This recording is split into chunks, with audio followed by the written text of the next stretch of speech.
நீங்க UG flash இந்தியாவில் கொடுக்குற ஒரு ஷிப்மெண்ட் உங்க டெஸ்டினேஷன் வரைக்கும் எப்படி டிராவல் பண்ணி டெலிவரி ஆகுதுன்னு உங்களுக்கு தெரிஞ்ச ஆசையா இருக்கா? அதை பத்தி இந்த வீடியோல சொல்றேன். ஸோ ஃபர்ஸ்ட் யூஜி ஃபிளாஷ் அவரோட பிரான்ச் ஆஃபீஸில் ஒரு ஷிப்மெண்ட் கொடுத்துருவீங்க. அந்த ஷிப்மெண்ட்டை சேஃபாக பேக் பண்ணி உங்களுக்கு அப்டேட் பண்ணிட்டு அதை கரெக்டாக புக் பண்ணி ஏரபிள் ஜென்ரேட் பண்ணிடுவாங்க.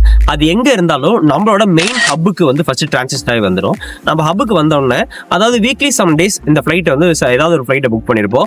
சீசன் டைம்ல ஃபிளைட் ஸ்பேஸே கிடைக்காது. ஃபிளைட் புக்கிங்ல பயங்கரமா அடிச்சு சண்டை போட்டு உருண்டு புக்கிங்லாம் வாங்கி அந்த டேட்டுக்குள்ள ஷிப்மெண்ட் ஹேண்ட் ஓவர் பண்ற மாதிரி இருக்கும்.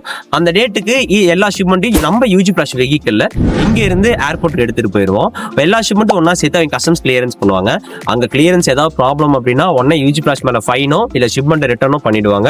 இல்லைன்னா கமிட் பண்ண அந்த ஃபிளைட்டோட டைமுக்கு ரீச் ஆகாது. அதனால நெக்ஸ்ட் ஃபிளைட் எப்போ இருக்குன்னு பார்த்து அதை திருப்பி அந்த ஸ்பேஸை புக் பண்ணணும்.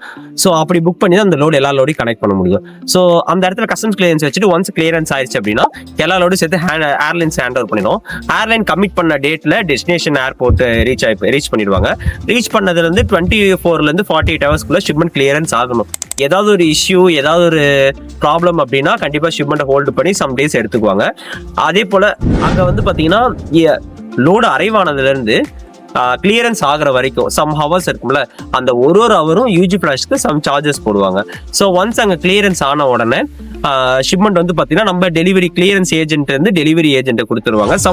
அந்தந்த கண்ட்ரியில ஒரு கண்ட்ரீஸ்ல நம்ம லோக்கலுக்கு வேற கம்பெனிஸ் யூஸ் பண்றோம்.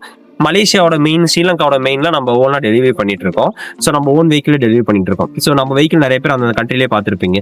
ஸோ இந்த மற்ற கண்ட்ரியில டெலிவரி ஏஜென்ட் அந்த ஷிப்மெண்ட்டை பிக் பண்ணி ஸோ எந்த கஸ்டமருக்கு டெலிவரி அரேஞ்ச் பண்ணுமோ அந்த கஸ்டமர் டெலிவரி அரேஞ்ச் பண்ணிடுவாங்க. இதுவே டியூட்டி எக்ஸ்ட்ரா சர்வீஸா இருந்துச்சு அப்படின்னா டெலிவரி இருக்க கஸ்டமர் வந்து அவங்களுக்கு ஒரு லெட்டரோ இல்லை ஒரு மெயிலோ பண்ணுவாங்க. ஸோ இந்த அமௌண்ட் டியூட்டி பே பண்ணணும்னு சொல்லிட்டு அந்த டியூட்டி ஒன்ஸ் ஹப் ரிசீவ் பண்ணோடனே அந்த ஷிப்மெண்ட் வந்து டெலிவரி அரேஞ்ச் பண்ணிடுவாங்க. ஸோ இங்க இருந்து இந்தியாவில இருந்து மற்ற எல்லா 180 நாடுகளுக்குமே இந்த ப்ராசஸ் தான் வந்து மேனேஜ் பண்ணிட்டு இருக்கோம். எப்பயுமே அதிகமான இஷ்யூஸ் கிரியேட் ஆகுது லாஜிஸ்டிக்ஸ் இண்டஸ்ட்ரி தான். அதையே எப்பயுமே கூலாகவும் சேஃபாகவும் பக்காவும் பண்ணிட்டு இருக்கோம் நாங்கள்.